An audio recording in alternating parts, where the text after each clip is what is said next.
du pied droit ouvre les portes du paradis.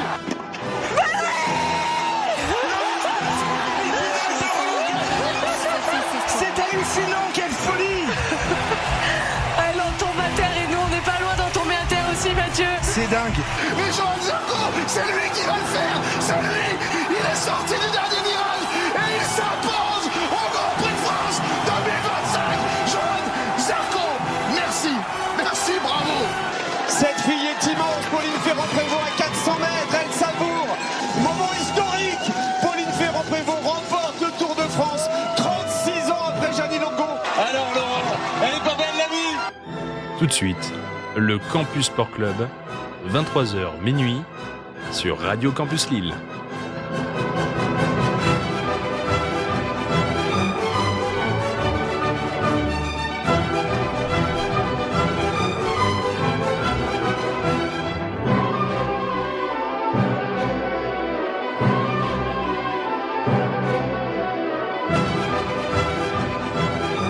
Et bonsoir à toutes et à tous, auditeurs et auditrices du Campus Sport Club. J'espère que vous allez bien. Et oui, émission très spéciale ce soir en direct jusque minuit sur Radio Campus Lille 106,6. Le Campus Sport Club, c'est d'habitude de 23h minuit, mais je remercie d'avance tout de suite, avant de l'oublier, Yann, de m'avoir laissé son heure de chrysanthème que vous pourrez retrouver la semaine prochaine, ne vous inquiétez pas, de 22h à 23h comme il se doit. Nous, on va pouvoir attaquer tout de suite dans le vif du sujet avec une nouvelle émission pour parler sport, pour revenir sur l'actualité. Et ce soir, c'est un studio bien rempli face à moi avec, je vais faire un tour de table de gauche à droite, avec déjà l'ami Théo. Oui, je te vois en panique, je comprends. Je reviens vers toi juste après, pardon. Je te vois en panique, ça se marre à côté. Maël, qui est avec nous ce soir, comment tu vas, Maël ? Bah très bien, merci. L'actu très chaude, enfin beaucoup de choses à dire, donc très content d'être là ce soir. Avec toi, c'est le CBL. Comment vous dites ? CBLM. J'ai failli dire une bêtise. C'est le trio Malo, Loïc, Baptiste. C'est les Infernaux. Comment vous allez, messieurs ? Bah, je sais pas si je vais parler au nom du groupe, mais moi ça va très bien en tout cas. Ouais, j'avoue, c'est ce que j'allais dire. C'est pour ça que j'ai dit peu... moi je vais très bien et je suis très content d'être là, entouré de la CBLM et en plus du Campus Sport Club. Donc que demander de plus ? Très bien. Et là. Ah, et là oui. on est mieux. Et oui, mais c'est un problème de régie. Eh oui, non mais je me disais le micro était pas allumé. Je n'étais plus habitué à ce micro-là. Comment tu vas, Théo ? Eh ben ça va le très dernier bien. de la bande qui, donc voilà, 2 heures. On va remettre un peu de contexte aussi, messieurs. 2 heures d'émission spéciale. On va pouvoir revenir pendant 7 heures comme une émission standard sur l'actualité avec les chroniques. Maël, dans un instant, qui va pouvoir prendre quelques secondes pour s'informer sur les résultats de la Coupe de France. On va y revenir très vite. On va revenir sur les news, l'actualité, un débat et évidemment, on se plongera sur les immanquables avant de basculer sur la seconde heure, 23h minuit, cette fois qui sera dédiée avec donc Théo qui nous a préparé quand même une belle petite chronique. Ah, ça va être sympa, ça va être rock'n'roll, ça va être très marrant. Tu nous l'as promis. Ouais, voilà. J'ai promis, je suis très fier de ce quoi on va parler. Si ça se trouve, c'est un bide, mais c'est possible. C'est possible. Et avec Baptiste, on poursuivra donc à 3 sur 1 heure dédiée aux Jeux Olympiques de Milan-Cortina. Et oui, ça démarre très vite, ça démarre cette semaine. Mais avant tout, retour à l'actualité, retour au sport, au football qui plus est, avec Maël dans un instant, juste après ce jingle pour les résultats. Le suspense, les émotions, les performances, on vous résume tous les résultats marquants du week-end sportif.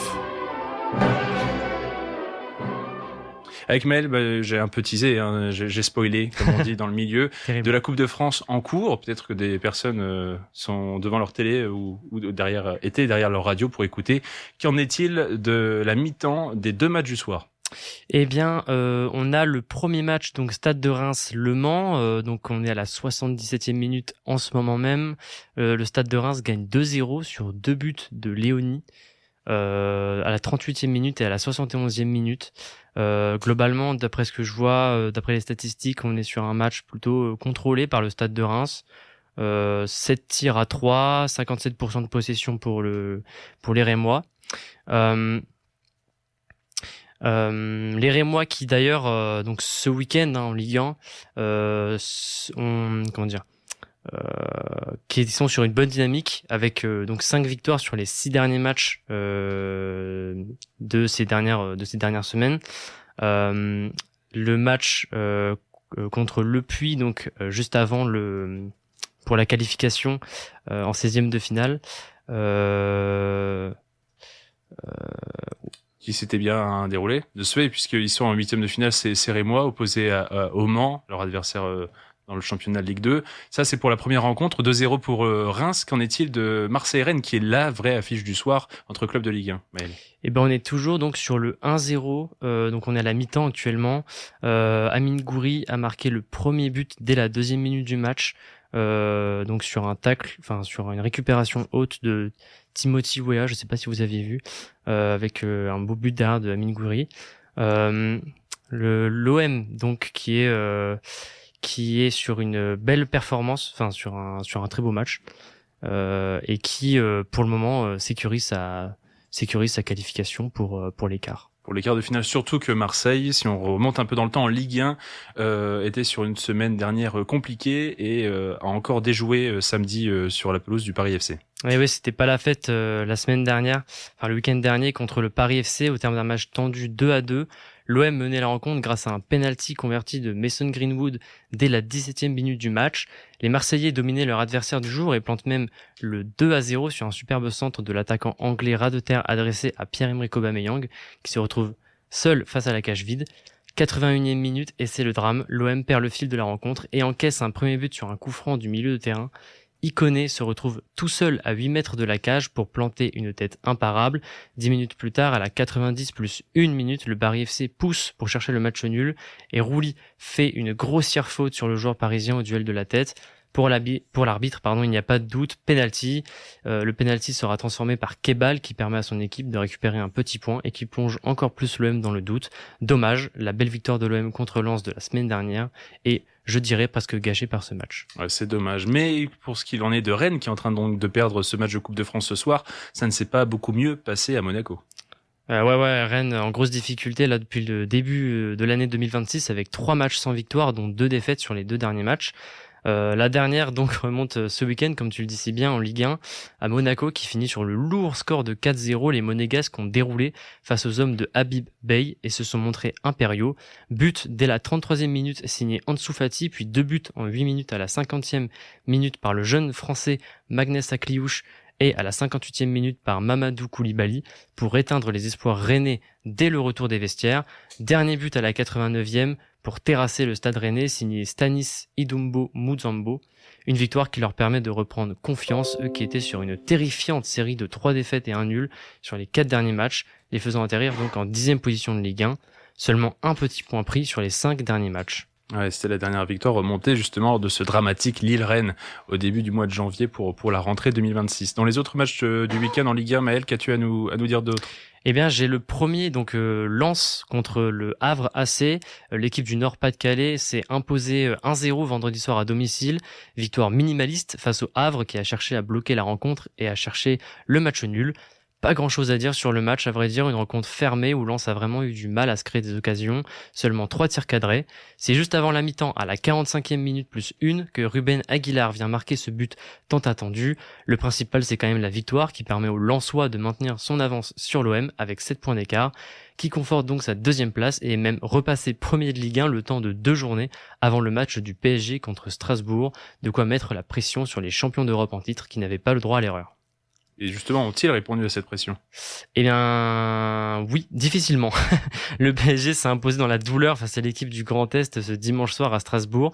Seny Mayoulou marque le premier but de la rencontre pour Paris dès la 22e minute sur un mauvais dégagement de Mamadou Sarr, mais les Strasbourgeois recollent au score 6 minutes plus tard avec un but de Gueladoué. Le match devient encore plus compliqué pour les hommes de Luis Enrique lorsque Hakimi écope d'un carton rouge pour une semelle très appuyée sur Panicelli à la 75e minute.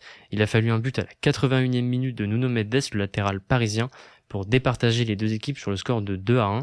Le PSG reprend la première place de Ligue 1, mais ne se rassure pas trop avant les échéances européennes qui approchent. Et en parlant des échéances européennes, il y a 2 clubs qui ont réussi leur qualification en Europe. On y reviendra plus tard dans l'émission. On fera un débat sur le retour de ces Ligue des Champions Ligue Europa. C'est Lyon et Lille qui s'affrontaient aussi dimanche, Maël. Et oui, Adrien, exactement. L'OL a signé donc sa 10e victoire d'affilée, toute compétition confondue ce dimanche au Groupama Stadium contre le LOSC sur le score de 1-0. Une performance assez exceptionnelle. C'est tout simplement une première depuis 2006 pour le club. Pourtant, ce n'était pas gagné parce que en réalité, nos Dogs se sont vraiment bien battus au Groupama. Ce sont même eux qui ont fait le jeu, mais pas assez tranchant dans le dernier geste, contrairement à l'OL, à l'image de leur nouvelle recrue Nartey qui marque sur la première occasion lyonnaise à la 37e minute. Première titularisation en Ligue 1, première action et premier but. Finalement, c'est un peu tout ce qui manque à notre équipe lilloise, du tranchant et du but. Alors vous, messieurs, que retenez-vous de cette journée de Ligue 1 ? Baptiste, tu as peut-être cru, toi, dimanche soir, à ce match compliqué à Strasbourg ? Ouais, mais après, c'est le PSG, hein. On sait que, là, déjà, c'est que on est que à la moitié de saison, même s'il y a eu quelques matchs qui se sont joués depuis la trêve.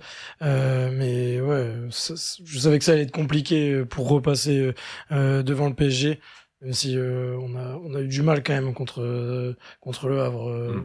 Ce week-end, ça a été quand même compliqué. L'essentiel a été fait, mais bon. Maintenir une deuxième place de toute manière, c'est quand même bénéfique pour nous. Je pense que de toute manière, on reverra pas le PSG d'ici la fin de saison. D'autant que c'est aussi 2 points de prix sur Marseille, et Marseille qui se voit recollé par Lyon. Pour vous, le top 4, ça va se jouer entre ceux-là, Lens, Paris, Lyon, Marseille, avec Lille qui est maintenant à 7 points du 4e. Non, je vois personne d'autre venir titiller pour le top 4, en tout cas, si ce n'est le grand FC Lorient qui continue son ascension fulgurante, invaincu depuis le 2 novembre et qui ont envoyé les Canaries en Ligue 2 ce week-end. C'est ce que je retiens. Méfiez-vous des Merlus. Non, sinon je suis d'accord avec toi, Adrien. Ok, là-dessus. Et puis à noter quand même que Nantes, Auxerre et Metz continuent de patauger en bas du classement et nous offrent a priori une belle bataille à 3 pour la place de relégation / maintien avec cette place de barragiste. Oui, donc il y a quand même une place, un petit siège éjectable. Attention, ouais, quand même. Attention quand même, on va pouvoir enchaîner, on reste toujours dans le monde du ballon rond, Maël, mais un petit mot d'un euro, celui de foot en salle. Eh ouais, tu ne penses pas si bien dire, Adrien, c'est tout simplement historique. L'équipe de France s'est qualifiée pour la première fois de son histoire en demi-finale de l'Euro contre l'Ukraine, 4-2 au terme d'un match fou samedi en fin d'après-midi à Riga. 1 an et demi après avoir été giflés par ces mêmes Ukrainiens à la petite finale du mondial sur le score de 7-1, les hommes de Raphaël Reynaud se sont battus comme des lions pour aller chercher leur place dans le dernier carré. Il a fallu attendre les prolongations et le réveil du héros du jour et capitaine des Bleus, Souaï Mouhoudine, pour signer un triplé en 6 minutes et atteindre ce cap historique dans un Euro de futsal. Et pour ce qui est du football, on y reviendra donc plus tard dans le débat. On va pouvoir avancer sur d'autres sports, toujours sport collectif. En revanche, il y avait des matchs de Coupe d'Europe en basket ce soir. Et oui, la compétition réunissant les meilleurs clubs d'Europe a encore frappé aujourd'hui. 2 matchs vraiment importants pour nos Français. Direction d'abord les parquets de Munich avec le Paris Basketball qui végète à la 17e position, bien loin du top 10 qualificatif pour la suite de la compétition, face au Bayern Munich, situé 2 places au-dessus dans le classement. Est-ce que j'ai pas vu là en ce moment comment pour l'instant, on aborde le 4e quart-temps et le Bayern Munich est toujours en train de mener face au Paris Basket. Paris qui, décidément, n'y arrive pas beaucoup dans cette campagne européenne. Parmi les autres clubs français du soir, par contre, un match est terminé, celui de Monaco. Oui, les basketteurs monégasques qui jouaient donc ce soir à la Žalgiris Arena, excusez-moi de l'accent un petit peu en lituanien, donc c'est en Lituanie, à la 7e position, donc l'AS Monaco en égalité parfaite avec le Panathinaikos Athènes et l'Étoile Rouge de Belgrade. Le club monégasque n'avait pas d'autre choix que de l'emporter pour assurer son top 10 face à l'équipe lituanienne donc de Žalgiris Kaunas, quant à elle en 10e position. Monaco qui a d'ailleurs confronté une des équipes nordistes ce week-end, même je crois plus précisément ce dimanche, en championnat de France à Fontvieille. C'est la petite équipe de Le Portel à côté de Boulogne-sur-Mer qui lutte un peu difficilement pour se maintenir en vie en Pro A, dernier du championnat, qui a malheureusement dû logiquement s'incliner, sans être même ridicule, 86-113. Une autre équipe aussi nordiste qui lutte pour sa survie en Pro A, ce sont les Gravelines Dunkerque en 14e position sur 16, qui ont fait une belle figure ce samedi à l'extérieur contre Nancy, 11e du championnat, en l'emportant 93-88. Les Dunkerquois grappillent quelques victoires et font le break avec Saint-Quentin, 15e et barragiste. Peut-être parviendront-ils, on l'espère, à se maintenir en première division.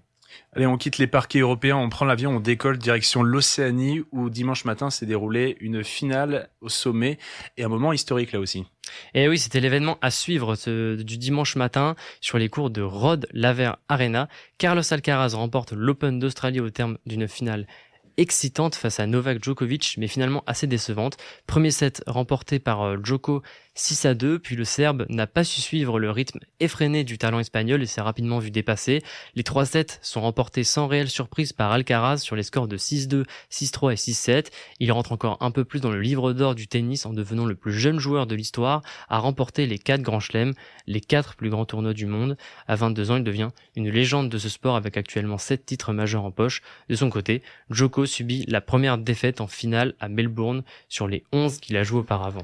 Est-ce que vous préférez retenir, vous, le sacre d'Alcaraz ou la défaite de Djokovic, qui peut aussi marquer un peu plus la fin de sa carrière, ou peut-être commencer à vraiment aborder le sujet très sérieusement en 2026? Je suis peut-être pas objectif, mais moi ce que je retiens, c'est la victoire de Djoko contre Sinner. Enfin, c'est vraiment le match que je trouve le plus marquant. Et après, je retiens évidemment la victoire d'Alcaraz. Ça montre que même malmené dans le premier set, maintenant c'est devenu un joueur assez mature, etc., qui bat Djokovic, et Djokovic était sûrement émoussé un petit peu aussi physiquement. Mais franchement, là, après coup, ce que je retiens, c'est vraiment l'exploit de Djokovic contre Sinner, et cette espèce de retour à un niveau stratosphérique. Déjà qu'il ait pu accéder à la finale, ça a été marquant à tes yeux. De l'autre côté, Carlos Alcaraz contre Alexander Zverev, presque 5h30 de match, quasiment autant que la dernière finale de Roland Garros entre Sinner et Alcaraz. Victoire là aussi en 5-7, c'était assez impressionnant. Est-ce que vous retenez les autres, Théo, Malo? Non, moi je pense que c'est comme il a dit, la demi-finale de Djoko était juste exceptionnelle, hein. C'était un truc de ouf. Moi, c'est vrai qu'elle était peut-être un peu trop tôt au niveau des horaires pour nous suivre Alcaraz Zverev. Ça démarrait à 4h30. Moi j'ai suivi la fin. C'est quand même impressionnant parce que Zverev tenait bien le match. Je pensais même qu'il allait gagner honnêtement le match, mais c'est à chaque fois le plafond de verre de Zverev dans le dernier set où mentalement ça tient pas quand Alcaraz commence à prendre des points importants. Et voilà. C'était aussi une grosse bataille pour Alcaraz. On parle de Djoko, mais je trouve qu'on parle pas beaucoup d'Alcaraz contre Zverev. En regardant la fin du match, j'ai trouvé que Alcaraz s'était vraiment bien battu. Et puis Alcaraz, après ce match, je crois qu'il en était à 15 victoires en 16 matchs joués au 5e set. Hein. C'est un mental, de patron, voilà, exactement. Et l'Espagnol qui gagne ce grand chelem, et si on intègre les Russes, une autre stat très marquante, les 85 des 86 derniers tournois du grand chelem ont été gagnés par des Européens. Voilà. Du tout. Donc on remonte à... Même Nadal n'avait pas encore redémarré sa carrière en grand chelem que les Européens gagnaient à ce moment-là. C'était encore un match important, et donc Alcaraz et Sinner qui poursuivent leur incroyable série, qui sont sur 7 grands chelems, je crois, gagnés consécutivement. Dimanche aussi, une autre finale. On est de retour en Europe, par contre on se dirige vers la Scandinavie où on parle handball mais sans les Bleus. Et oui, impossible de passer à côté, ils sont tout simplement trop forts. À domicile, le Danemark confirme sa superpuissance dans le handball européen en battant 34-27 l'Allemagne en finale de l'Euro, un titre continental qui fuyait les Vikings danois depuis 2012 et leur permet de détenir les 3 titres majeurs en même temps, champion d'Europe, champion du monde et champion olympique, tout simplement du jamais vu depuis l'équipe de France en 2010 et en 2015. Un peu plus au nord-ouest, il y avait aussi, j'essaie de me repérer pas mal géographie. On se déplace vers les amis des Pays-Bas, nos Néerlandais, avec le patron sur place qui a acquis une couronne, encore une, si je puis dire. Et oui, le patron s'appelle Mathieu van der Poel. Il a explosé la concurrence dimanche en remportant un 8e titre mondial à Hulst, aux Pays-Bas, et devient le coureur ayant remporté le plus de championnats du monde de l'histoire, détrônant la légende belge Eric de Vleminck. Il a fini la course à seulement 1h25, seul en tête. Personne n'a su rattraper la légende néerlandaise, partie en première place dès la 10e minute de course, et s'est isolé au bout d'un tour et demi seulement. 30 secondes derrière lui, son compatriote Tibor Del Grosso a tenu le cap en 2e position jusqu'à la fin de la course, puis le Belge Thibaut Nys arrive juste derrière, bouclant le podium. On a l'impression c'est bon, il a fini le game, Mathieu van der Poel. Est-ce que c'est bon, il va pouvoir se consacrer seulement au cyclisme sur route? Le cyclocross, c'est fini pour lui? Si j'ai bien suivi, il a laissé planer le doute. Il a battu le record de sa légende à lui. Ouais, c'est ça. Donc il laisse planer le doute. Je pense que lui-même il sait pas trop parce qu'il c'est quand même sa discipline un peu phare, mais qu'il aimerait bien peut-être plus performer sur route, et dans ce cas-là se préserver un petit peu plus l'hiver, si j'ai bien compris. Donc je pense que on en saura plus tard, mais c'est vrai que ce serait à la fois triste et à la fois intéressant de le voir plus focus sur la route, quoi. quelques cyclistes arrivent à aller jusqu'à 37, 38, 39, peut-être même la quarantaine pour certains cas. Lui, il est au début de sa trentaine. Ouais, On peut aussi lui dire qu'il est encore dans un âge où il peut coupler. Il peut encore faire les deux s'il le voulait. Mais... Oui, et puis je pense que là, comme disait Loïc, peut-être qu'il va se concentrer moins sur le cyclocross, mais ça reste tout de même sa discipline de prédilection. Je pense qu'il couplera quand même les deux, peut-être plus pour du plaisir. Mais bon, vu comment il gagne à chaque fois les courses, on sait pas si c'est vraiment du plaisir ou de la gagne à chaque fois. Donc, oui, d'autant qu'il a en plus battu, plus que le record de titres au championnat du monde, il a battu le nombre de victoires record en Coupe du Monde, puisqu'il a fini l'hiver invaincu. Dans l'eau, il a gagné les 8 étapes de Coupe du Monde. Il a gagné la Coupe du Monde alors qu'il a participé qu'à 2/3 des courses. Il n'a pas besoin, lui, de toute façon. Et il a battu le record de Sven Nys, le père de Thibaut Nys, qui a fait 3e aux mondiaux, du coup, dimanche. On finira, si tu veux bien, Maël, par un petit mot de tennis de table, puisque c'est un événement qui se passait dans le coin et le CSC y était. Et oui, pour finir, le Campus Sport Club a suivi tout au long de la semaine dernière le WTT Feeder Lille de tennis de table, compétition invitant des athlètes de classe internationale classés parmi les 50 meilleurs mondiaux. Les 2 Français, Jules Roland et Léo de Nodrest, se sont illustrés en homme double en remportant la victoire finale. Du côté individuel, Jules Roland a perdu 2-7-0 face à l'Allemand Wim Vertonschot en finale du simple messieurs après avoir éliminé Flavien Coton, le 32e mondial, tête de série numéro 1, blessé à la cheville en cours de match. Merci Maël pour ce tour des résultats, des contenus additionnels. D'ailleurs, le CSC vous proposera du contenu supplémentaire. En plus d'aller sur notre compte Instagram, il y aura une émission dédiée avec un invité qui reviendra sur le WTT Feeder de Lille dans la semaine. Je vais pouvoir vous proposer une première pause musicale. On a quand même fait déjà un riche tour, on a pris un peu notre temps. Ce n'est pas sans rappeler aussi dans les résultats du week-end, et on l'évoquera un peu plus tard grâce à l'ami Loïc qui s'est penché sur le dossier, la victoire de Benoît Saint-Denis en MMA à l'UFC 325 de Sydney. Il a battu lors de la deuxième reprise le néo-zélandais Dan Hooker par KO en léger, et de quoi signer encore une très belle victoire depuis 9 mois. Du coup, petit clin d'œil, ça fait aussi partie de sa musique d'entrée. Petit écho, Benoît Saint-Denis, Seine-Saint-Denis, freestyle, NTM, tout de suite sur Radio Campus Lille. On revient dans un instant. C'est de la bombe bébé, ouais, c'était scène de Saint-Denis Style, de NTM à l'instant sur Radio Campus Lille 106,6. On est en train de poursuivre cette émission spéciale. On est sur 2 heures de Campus Sport Club ce soir, je vous le répète, de 22h à minuit. Première heure, on revient sur l'actualité, et la deuxième heure sera consacrée aux Jeux Olympiques. Après les résultats qui étaient signés Maël, on va pouvoir attaquer avec Maloxicle cette semaine et les news du CSC. Les actus sportifs de la semaine, tout de suite dans le Campus Sport Club. Non, Théo, c'est pas ton tour. Arrête. C'est ton jingle, mais c'est pas ton tour. On va aller pouvoir aborder l'actu avec Malo. Avec aujourd'hui, on a appris quelques informations et pas des moindres importantes en ce qui concerne le 15 de France. Oui, commençons ces news par une page rugby. Fabien Galtier a dévoilé la liste des 23 hommes qui disputeront le match d'ouverture du tournoi des 6 nations ce jeudi soir au Stade de France face à l'Irlande. Et l'information capitale de cette composition, c'est bien sûr le retour du patron Antoine Dupont qui récupère logiquement le capitanat. C'est un véritable événement car le demi-mêlé n'avait plus enfilé le maillot frappé du coq depuis le 8 mars 2025 et une rencontre déjà face à l'Irlande à Dublin, lors de laquelle il avait été gravement blessé au genou. Il n'a repris la compétition que fin novembre dernier avec le Stade toulousain, mais il est prêt. À ses côtés, pour mener le jeu, il sera associé à Mathieu Jalibert à l'ouverture, Romain Ntamak étant forfait sur blessure. Le Bordelais est l'un des hommes en forme du top 14 cette saison, et c'est la 13e fois qu'ils seront alignés en charnière en sélection. Devant, le staff a dû recomposer au poste de pilier droit.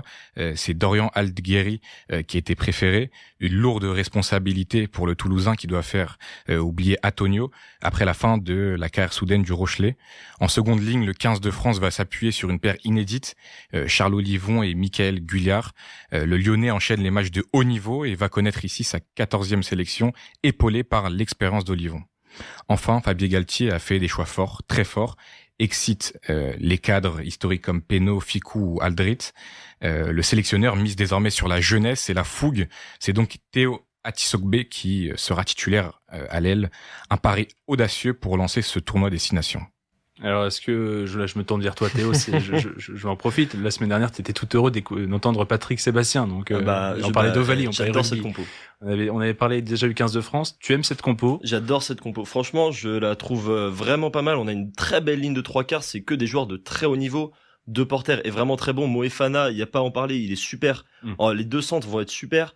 Et même devant, Dorian Aldeguerri, c'est très bon. Et il y a quand même le Paris a un peu plus de l'expérience après au poste de pilier. On parle Régis Montagne est quand même très jeune. Il a quoi, 20, je crois qu'il a 23 ans. Ça reste un pilier jeune pour commencer contre l'Irlande, qui est une des plus grosses nations qu'on va jouer pendant ce tournoi. Donc c'est vrai que Dorian Aldeguerri, c'est vraiment pas mal avec Julien Marchand et Gros qui vont être là vraiment pour l'épauler. Donc je pense qu'on a vraiment une très très bonne équipe pour affronter l'Irlande ce jeudi. Je pense que les cadres qui sont plus là ont été très bien remplacés. Même Olivon au poste de 4 au lieu de 7, c'est vraiment pas mal avec Michael Guillard qui fait aussi une très bonne saison. Je pense qu'on a de quoi faire du très très lourd avec une très très bonne mêlée, un très gros pack. Et pareil, vraiment au niveau des 3/4, Atisogbe, Biabiaré, ça va aller très vite, ça va être très fort sur les ailes. Donc moi je suis très confiant pour le match de jeudi. Oui. Et sachant qu'on parle de l'absence de Damien Penaud qui peut, comme Grégory Aldrit, comme Gaël Ficou, Galtier l'a dit, ils peuvent revenir à tout moment. C'est une question aussi. On parle un peu de méritocratie, comme disait Serva, par rapport aussi aux différents postes. On reviendra sur eux et on pourra suivre de toute façon, lors des prochaines semaines, le tournoi des 6 nations qui démarre bientôt. Donc, un mot qui concerne le sport français là aussi, mais on se projette bien plus que jeudi. On part en 2030 avec les Jeux Olympiques, Malo. Oui, ensuite, grosse zone de turbulence pour les JO 2030. Une nouvelle démission vient secouer l'organisation et pas n'importe laquelle, celle de Bertrand Méheux. L'ancien patron de Canal+, a claqué la porte à l'organisation des JO 2030 d'hiver hier midi en ciblant un homme, Edgar Gros-Pierron. Méheux s'attaque frontalement à la méthode de l'ancien champion. Il dénonce une dérive importante dans la gouvernance et le fonctionnement du COJOP. Il ajoute concernant la gouvernance du COJOP, celle-ci est supposée duale, ce qui n'apparaît plus être le cas. Le président, accompagné en principe d'un directeur général exécutif, se comporte comme s'il était président-directeur général hors de tout contrôle, sans en avoir la compétence, écrit Bertrand Méheux, ciblant ainsi du coup le président du COJOP, Edgar Gros-Pierron, qui s'est d'ailleurs exprimé en fin de journée sur les attaques de Méheux en rétorquant qu'il a appris sa démission hier midi, juste avant de recevoir sa lettre. C'était donc quelque chose d'assez soudain. Il a ajouté qu'il était étonné car ils avaient suivi l'ensemble des points qu'ils avaient soulevés dans ses avis consultatifs. Il ajouta qu'il n'a même pas eu le temps de l'appeler pour avoir des éclaircissements, mais il prend acte de sa décision. C'est donc un vent d'incertitude qui souffle au sein du COJOP Al-Française 2030. Pour ce qui est des incertitudes, on le laissera au JO 2030. Pour ce qui est des certitudes, on peut en parler en football, c'est la fin du mercato hivernal. On sait donc qui sont les dernières recrues, et notamment du côté de Lille et Lens, où ça s'est un petit peu activé en ce 1er février.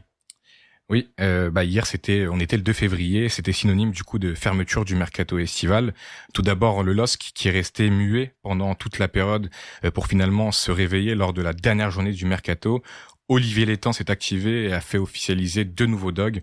Tout d'abord, Noah Djouma, qui est le premier à s'être engagé jusqu'en 2030 contre 5 millions d'euros en provenance du Toulouse Football Club. Ensuite, Gaëtan Perrin, qui est lui la 2e recrue, qui s'est engagé jusqu'en juin 2028 contre lui aussi 5 millions d'euros. Cependant, la grosse déception de cette fin de mercato lillois, c'est la non-arrivée de John Duran, qui a été un temps pressenti dans le club nordiste pour remplacer Hamza Gaman. Le buteur colombien restera bel et bien un joueur du Fenerbahçe.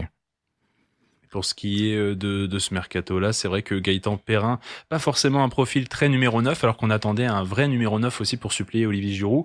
Je sais pas, pour ceux qui l'ont peut-être suivi la saison dernière avec Auxerre, pour vous, il peut endosser ce rôle de numéro 9? Non, pour moi pas du tout. Je crois que c'est vraiment un numéro 10 et à la limite sur les côtés. Ouais, parfois était ailier droit. C'est ça. Mais vraiment, j'ai jamais vu 9 et je pense qu'il en est pas capable. Je pense que le LOSC compte sur Fernandez Pardo, par exemple, le repositionner dans l'axe ou ce genre de profil parce que ce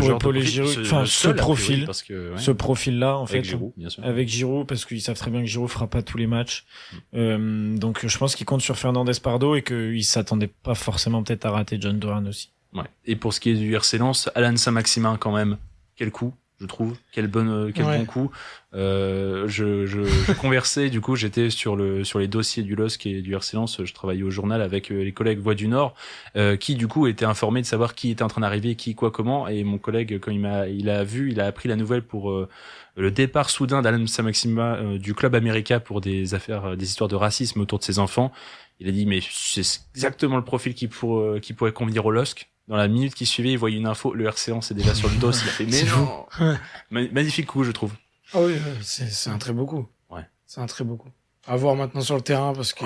bien sûr, il faut vérifier l'état de forme. Il était pas mauvais, avec le club américain. Enfin, c'est pas, il a pas, il a des matchs dans les jambes, hein. Il a quelques matchs dans les jambes. Il a joué, je crois, samedi dernier, pas ce samedi-là, mais le samedi encore d'avant. Donc, il est prêt physiquement. Maintenant, à voir, peut-être qu'il aura quelques minutes contre 3. Ce serait bien de le voir un peu fouler la pelouse. Donc, ça remplace numériquement le départ de Morgan Guilavogui, qui est parti au Real. Je pense qu'on fait une belle plus-value numériquement. Je voulais pas faire la comparaison. Je disais numériquement, il est remplacé. Et en plus, par rapport au profil des titulaires, c'est un apport vitesse indéniable. Oui, maintenant, moi, je me demande comment ça, je vais recomposer le trio d'attaque qui est quand même très performant avec Edouard Saïd et Thauvin. Est-ce que il va éjecter Saïd et du coup mettre Saint-Maximin? Ça me paraît compliqué vu l'état de forme de Saïd en ce moment, qui est meilleur buteur en plus du RC Lens. Donc à voir. En tout cas, hâte de le voir sur le terrain parce que c'est vraiment quelqu'un de percutant et avec la confiance qu'il peut avoir d'un Jean-Louis Léca, tout peut marcher. Un peu dommage qu'il n'ait signé que jusqu'à la fin de saison. Il aurait signé pour 1 an et demi au moins. On aurait pu le voir quasiment certainement en Ligue des Champions en plus. Alors, il n'est pas toujours impossible qu'il reste à Lens et qu'il re-signe un nouveau contrat. Mais si d'ici là, il brille tellement que les clubs européens se remettent à lui faire les yeux doux, ce serait dommage de voir en plus un joueur partir gratuitement alors que mais c'est intéressant un contrat de 6 mois, je pense, parce que dans le sens où si il rate vraiment ses 6 mois, il n'y a pas de regret. C'est vrai que ça reste un pari. Ça reste un pari. Il venait en plus, avant ça d'Arabie Saoudite, c'était un peu terré là-bas. En parlant d'Arabie Saoudite, on finira avec le mercato là-dessus. Karim Benzema quand même qui était en brouille totale avec Al Ittihad, qui change de club pour aller vers le rival Al Hilal.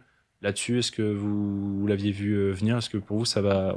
J'ai entendu des dires comme quoi Cristiano Ronaldo aussi essaie d'imposer son veto, parlant d'équilibre dans le championnat. Benzema, le voir passer de l'un à l'autre. Je l'ai pas vu venir, mais je crois que personne l'avait vu venir parce que j'ai vu une interview du directeur sportif d'Al Hilal qui a dit ça s'est fait en moins de 48 heures, on n'y avait pas forcément pensé et ça s'est fait très rapidement. Donc c'est pas une question de montant de transfert, ils ont les fonds qu'ils veulent. Non, c'est jamais la question et bon après je trouve que c'est pas un championnat que je regarde beaucoup donc ça me titille pas forcément, mais c'est vrai que c'est un changement dans un gros club. Il va rejoindre une équipe encore plus compétitive puisque c'est les leaders. C'est peut-être que pour ça que Ronaldo était pas fan, très motivé, mais il est toujours en quête d'un premier titre en championnat avec Al Nasser, de son côté. Voilà pour ce qui était du mercato. Pour ce qui est de la suite Malo, il y a une info qui concerne l'équipe de France et Lille, d'ailleurs, la région lilloise. Oui. Parce que c'est l'équipe de France qui va venir le 8 juin 2026 disputer leur dernier match de préparation pour la Coupe du Monde, du coup au stade Pierre-Mauroy. Le mondial qui aura lieu du 11 juin au 19 juillet aux États-Unis, au Canada et au Mexique. Donc c'est donc à Villeneuve-d'Ascq que Didier Deschamps dira adieu au peuple français avant de s'envoler direction Boston dans le Massachusetts, camp de base des Bleus pour la Coupe du Monde. L'adversaire est cependant à déterminer. Nous n'avons pas encore le nom des adversaires qui affronteront les Bleus le 4 juin à Nantes et le 8 juin du coup à Lille. Philippe Diallo, président de la FFF, a donné des pistes en disant que le premier devrait être contre un adversaire qui a disputé la Coupe d'Afrique des Nations et le second dépendra des matchs de barrage européens pour la qualification au mondial au mois de mars. La métropole lilloise réussit plutôt bien aux Bleus car ils ont disputé 7 matchs avec un total de 6 victoires et un nul, dont 4 matchs à Pierre-Mauroy. Le dernier en date remonte à octobre 2023 lorsque les hommes de Didier Deschamps s'étaient imposés 4-1 contre l'Écosse. Et on finira avec toujours un mot de football et ça concerne un ancien joueur cette fois et consultant d'une chaîne qui a un peu dérivé à l'antenne. Oui, concluons CNews par une petite actu des médias car Beansport a suspendu Daniel Bravo, commentateur star de la chaîne pour des propos sexistes tenus à l'encontre de Gaëtane Thiné qui est une légende du football féminin mais actuellement directrice sportive de la section féminine du Paris FC. C'est pendant le match nul 2-2 qui opposait l'Olympique de Marseille au Paris FC samedi dernier que Daniel Bravo a d'abord commencé par critiquer le manque d'attention qu'elle prêtait, selon lui, au match depuis les tribunes, pour finir par totalement déraper en disant qu'il a l'impression qu'elle parlait de l'Algérie. La légende du Paris Saint-Germain est pour le moment suspendue, a annoncé la chaîne franco-qatari. C'est pas plus mal, je pense, quand on tient de tels propos. Merci Malo pour ce tour de l'actualité. On va rester encore dans le football. C'est un peu la ligne conductrice de cette émission. On va faire un petit moment débat. On va revenir, puisque ça s'est déroulé mercredi soir et jeudi soir, les multiplex pour terminer la phase de ligue de la Ligue des Champions et de la Ligue Europa, avec pas mal de clubs français concernés. 6 au total. Alors on en connaissait un déjà éliminé, c'était Nice. Et résultat des courses, pour ce qui est des 5 autres, Paris, Monaco se sont qualifiés pour les barrages en finissant entre la 9e et la 24e place. Marseille, on va revenir sur ce scénario un peu fou, a échoué et a terminé 25e, première éliminée de la phase de Ligue de la Ligue des Champions, donc il ne verra pas la suite.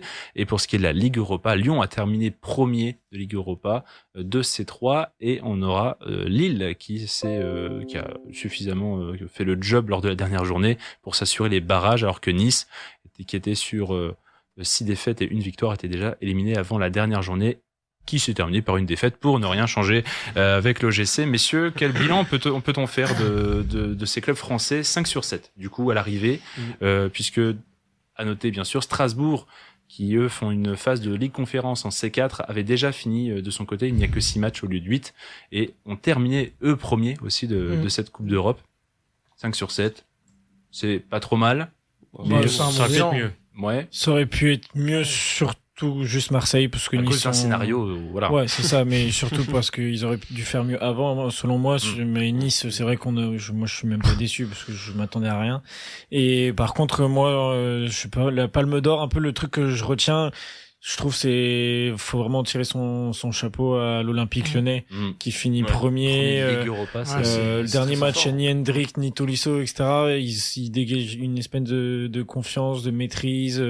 Personne les voyait trop là début de saison. Un recrutement qu'on trouvait inexistant. Avec la victoire contre Lille, tu disais Maël, 10 victoires à la suite, tout confondu maintenant. Tout en proposant un football que je trouve sympa à regarder. Donc moi, c'est un peu l'équipe que je retiens, même si c'est la Ligue Europa. Évidemment, c'est toujours moins cool que la Ligue des Champions. Mais dans cette Ligue Europa, il y a des adversaires à battre et à devancer. Ouais. Une seule défaite, 7 victoires pour une défaite pour Lyon à l'arrivée. Cette défaite, c'est contre le Betis Séville, là-bas à Séville. Il y a rien de honteux. En plus, un match qu'ils n'avaient pas attaqué du bon bout, et c'est pas très grave finalement dans leur campagne européenne. Oh non, franchement, Lyon, je reviens sur ce que Loïc a dit. Cette année, Lyon, surtout en Ligue Europa, c'est quand même exceptionnel ce qu'ils ont fait. Je pense que ça doit être l'une des performances, et surtout la performance en Ligue Europa la plus impressionnante de toute l'histoire des clubs français en Ligue Europa. Peut-être avec l'Olympique de Marseille, si je dois donner un peu une fleur à Adrien.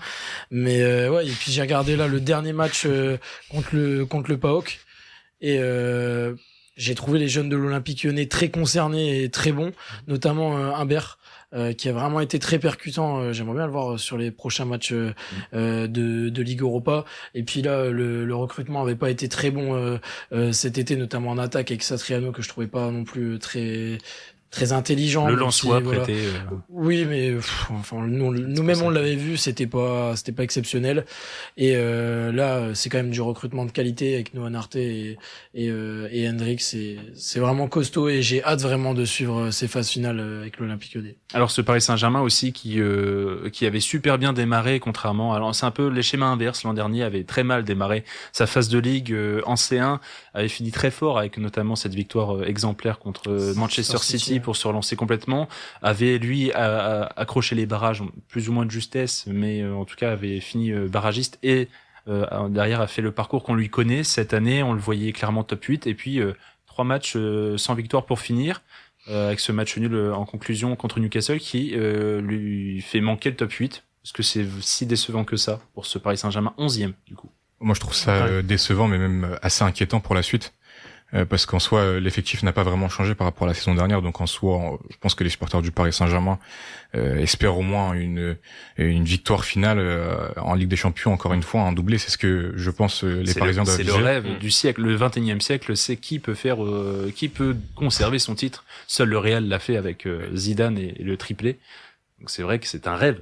Mais je pense que ça doit être au moins l'ambition, et puis là comme tu le rappelais, ça a très bien commencé avec il y avait une très belle victoire notamment face au FC Barcelone, et puis depuis ça a quand même dégringolé, et c'est de pire en pire, je trouve. Même ce week-end face à Strasbourg, c'était pas. En plus, avec tout ça, ce match au parc contre le Bayern Munich qui tourne pas trop en faveur, Hakimi qui se blesse violemment à la cheville, et puis derrière cette défaite puisqu'il joue quand même en supériorité numérique, il n'arrive pas à renverser la situation, ça leur met un petit plomb dans l'aile, et puis c'est ce genre de match qui fait perdre les points qu'il faut, et finalement le Paris Saint-Germain qui est barragiste, qui se retrouve face à un autre club français barragiste, puisque Monaco a fini 21e, et on a eu droit au tirage au sort qui nous a offert un duel encore franco-français, exactement comme l'an dernier. Du coup, le chemin est tout tracé. Paris, c'est nickel. Voilà, première moitié de barrage, j'affronte un club français. Et puis après, ils affrontent un club anglais peut-être, comme l'année dernière avec Liverpool. Là, c'est peut-être Chelsea, je crois, si j'ai bien vu. Donc peut-être qu'on retombera, enfin le PSG encore avec encore un duel sur un duel contre un Anglais. Franco-anglais, ça peut être fort tout ça. Ça peut être très fort. Monaco de son côté, qui s'est extirpé tant bien que mal de cette phase cette phase de ligue. 2 victoires, 4 nuls, 2 défaites à l'arrivée, seulement 8 buts marqués en 8 matchs. Donc c'est dire qu'ils sont allés les chercher au forceps leurs points, les Monégasques. Marseille éliminé 25e, du coup on a tous plus ou moins vécu ce scénario fou, avec Marseille qui avait 90% de chance à peu près de se qualifier. Il fallait, ça c'est pour Lille je crois, ou enfin on est pas loin, ou 95%, on est de toute façon on peut dire les chiffres qu'on veut, 99,9 j'y croirais aussi. Ce scénario fou, Marseille qui a complètement déjoué à Bruges, défaite 3-0. Pendant ce temps-là, les équipes qu'il fallait ont fait les bons résultats, ont fait les bonnes perfs, et le clou du spectacle, la cerise sur le gâteau, c'est que Marseille était 24e jusqu'à la 90e plus 8 du match entre Benfica et le Real Madrid, lorsque Mourinho et tout son banc ont appris que même en gagnant 3-2, ce n'était pas assez, qu'il fallait un 4e but. On fait monter le gardien, dernier coup franc, tête de Troubine, comme tu dis. Victoire 4-2 de Benfica, qui finit 24e aux dépens de l'OM 25e. C'est magnifique, Loïc. C'est magnifique. C'est exceptionnel, c'est un moment d'histoire. C'est français. C'est français. Non, franchement, en vrai, c'est dur parce que je trouve que l'OM peut s'en prendre qu'à lui-même. Ils ont complètement raté leur match contre Bruges. Après, c'est vrai que le scénario est dur à digérer et qu'on se dit, ils auraient quand même pu passer malgré ça.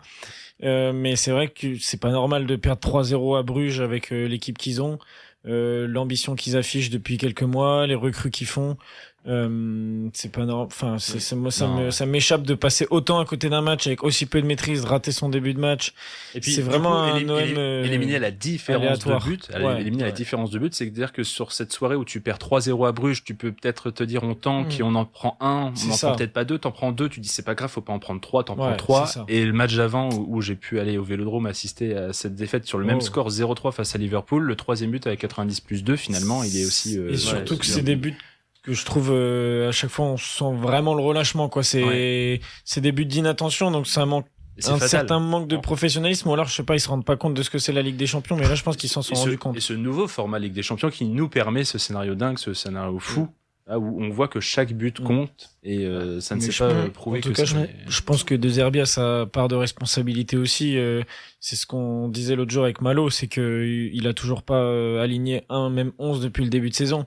Et c'est compliqué de trouver de la constance, une équipe régulière, etc., des automatismes, et de se plaindre derrière, alors qu'en fait il change, il tente des trucs tout le temps. On lui enverra un mémo. Ouais, ok. Mémo tactique. Un mémo, c'est garde les mêmes. Ah oui, punaise, Mais avant ce match-là, je pense que l'OM peut quand même être un peu... peut se rassurer. Non, justement, peut se sentir un peu... comment dire, un peu... les matchs, par exemple, je pense à l'Atalanta où ils auraient avoir des regrets, quoi. Mais toujours avec les si on peut refaire le monde. Pareil, à l'inverse, contre Newcastle, tu peux perdre ce match et en début de seconde période, Aubameyang lâche le doublé qu'il faut et tu t'en sors avec 3 points, et ça se trouve sur le papier t'en aurais eu qu'un, et pareil, tu retombes à l'équilibre. Là, je suis obligé d'en finir, le temps passe vite. J'avais pas trop les yeux sur la montre ce soir, donc pour ce qui est de ce bilan français, 5 clubs qualifiés sur 7. Attention, je notais quand même à la menace du Portugal au classement UEFA, qui sait. Portugal avec 4 clubs portugais sur 5 qualifiés en Coupe d'Europe et qui peut nous menacer au classement UEFA à suivre quand même lors de ces phases finales de Coupe d'Europe. Et donc, pour finir avec ce qui était la Ligue Europa, Lyon qualifié, Lille qualifié en barrage qui affrontera l'Étoile Rouge de Belgrade en match aller-retour le mois prochain, enfin dans 3 semaines, pardon, et qui pourrait affronter Lyon qui a fini premier. Donc ça peut être là aussi 2 duels franco-français en plus de celui en Ligue des Champions. Au tour suivant, au 8e, on aura peut-être un Lyon-Lille, qui sait. Mais bon, moi ce soir j'en profite un petit moment. 2e pause musicale en cette émission, première heure du Campus Sport Club. Vous êtes toujours sur Radio Campus Lille 106,6. Je voulais mettre à l'honneur les Strasbourgeois. J'ai déjà mis les chansons Allez les Nantais, Allez les Stéphanois, Allez les Marseillais. J'avais jamais mis Allez le Racing. On s'écoute les chants de supporters du Racing Club de Strasbourg et on se retrouve juste après pour un petit portrait. Ah, c'est beau, ces chants de supporters là, c'était pour nos amis strasbourgeois. Moi, je viens de Lorraine, donc je pense quand même, j'élargis les horizons, je peux supporter un tout petit peu de loin le Racing Club de Strasbourg. On va pouvoir avancer et finir cette émission du Campus Sport Club avant les prochains rendez-vous à vous livrer. C'est un petit portrait ce soir qui est proposé.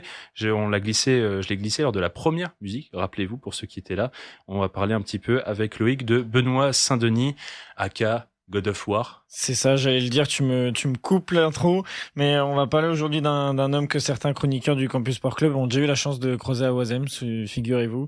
Donc y a pas de suspense, t'as déjà dit, c'est Benoît Saint-Denis. Dans ce portrait, je veux pas faire une simple autobiographie, enfin une simple biographie, c'est pas le but, mais montrer le parcours atypique d'un combattant relié à des qualités intrinsèques et des prédispositions assez exceptionnelles. Donc natif de Nîmes, son père a aussi été militaire et amateur de judo, ce qui n'est pas anodin, puisque BSD a déjà déclaré que son style agressif et sa force mentale sont de famille. Je cite, « C'est mon père qui était dans le judo et qui m'a transmis cet esprit compétitif, le fait de ne jamais rien lâcher. » Petit moment nordiste dans ce portrait, il faut en effet savoir que BSD a donc grandi durant ses années d'adolescence à Lille, et c'est d'ailleurs de la capitale des Flandres qu'il a pris le départ vers Bayonne à l'âge de 18 ans pour s'engager dans l'armée. Direction Bayonne, il signe un contrat de 5 ans sous les drapeaux au régiment parachutiste du 1er RPIMA.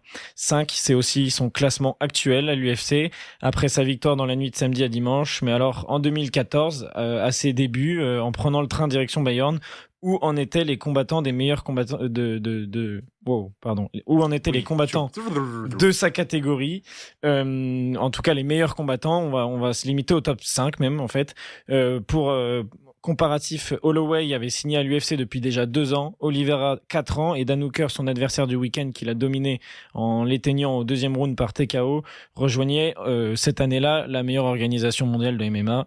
Et donc, alors certes, ils sont plus âgés, donc c'est un comparatif qui est à nuancer, mais il faut quand même souligner l'avance qu'avaient ces combattants sur le français qui pratiquaient depuis des années alors que lui s'en allait à Bayonne. Alors en quoi son parcours dans l'armée l'aide-t-il dans la cage? Entre 2014 et 2019, donc au sein des forces spéciales, Benoît Saint-Denis est envoyé au Mali combattre contre les djihadistes. Il apprend donc des techniques de combat, mais bien que ce soit extrêmement différent techniquement du sport qu'est le MMA. Il est aussi entraîné pour résister à la torture, ce qui lui confère, il l'avoue parfois obligatoirement, une forme de force et d'avantage psychologique. La cage, ça peut paraître un petit peu plus sympa parfois, et donc de même le fait que les anciens de son régiment le suivent et l'encouragent, cela lui donne une force particulière de ne jamais abandonner et repousser ses limites dans la cage. Et à la fin de son contrat en 2019, il décide donc de ne pas renouveler et se donne un défi fou, 2 ans pour devenir pro en MMA. Cela faisait seulement 2 ans qu'il avait découvert le jiu-jitsu brésilien avec Christophe Savoca, et seulement une dizaine de mois après ses premiers cours de pied-point. Là encore, petit comparatif pour montrer à quel point c'est fou qu'il soit là où il en est aujourd'hui. Topuria, par exemple, numéro 1 contesté de la catégorie, n'a pas commencé à la lutte à 20 ans comme BSD, mais bien à 7 ans. Justin Gaethje à 4 ans, et Charles Oliveira était ceinture de noir de Jiu-Jitsu depuis 2010. Arman Tsarukyan, lui, avait fait ses débuts en professionnel depuis 2015.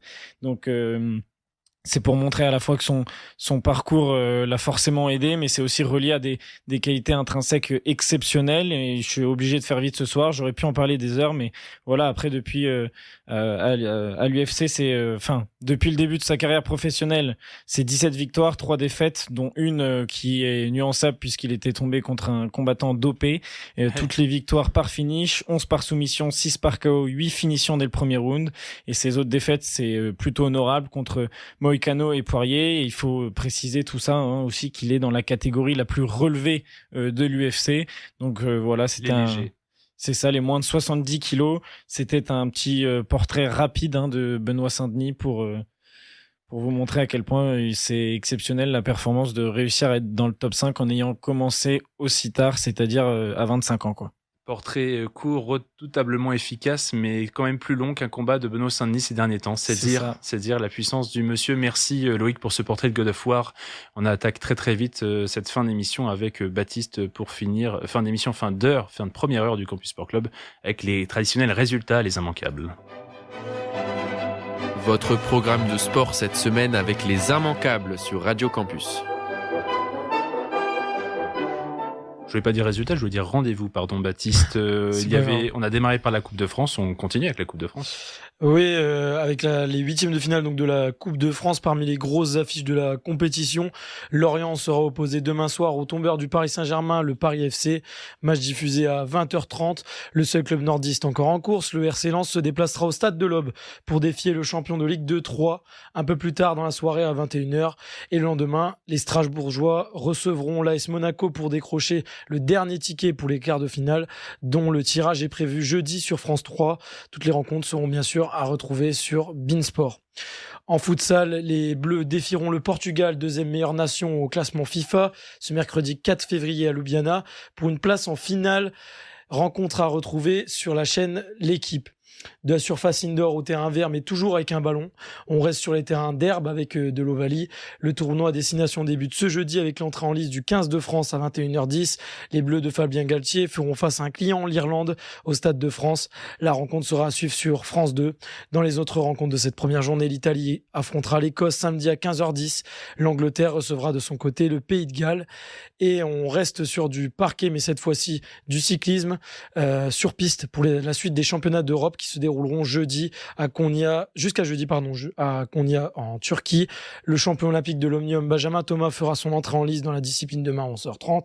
Et le récent champion d'Europe de vitesse par équipe, Ryan Elal, tentera de remporter son premier titre dans les épreuves de sprint avec des finales prévues à 20h03. L'ensemble de la compétition est à retrouver l'après-midi sur l'Équipe Live via le site ou l'application. On parlait juste avant de MMA, le Campus Sport Club est aussi sur un événement d'arts martiaux mixtes ce week-end. Oui, avis aux amateurs de coups de poing et de sang, le Zénith de Lille reçoit ce vendredi l'Hexagone MMA, un beau programme en perspective avec en main event Ilan Bouafia, un Makian MMA et récent vainqueur des Dana White's Contender Series. L'objectif pour le Roubaisien, décrocher une place en demi-finale du tournoi 100 000 €.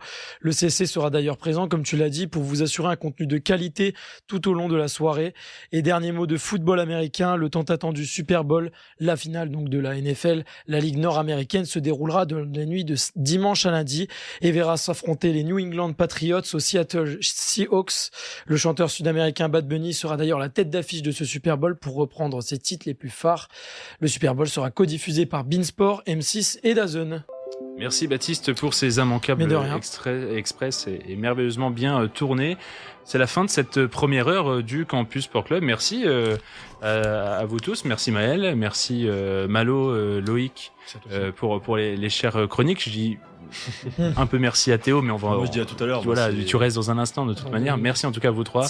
C'était un grand plaisir. Pour votre participation.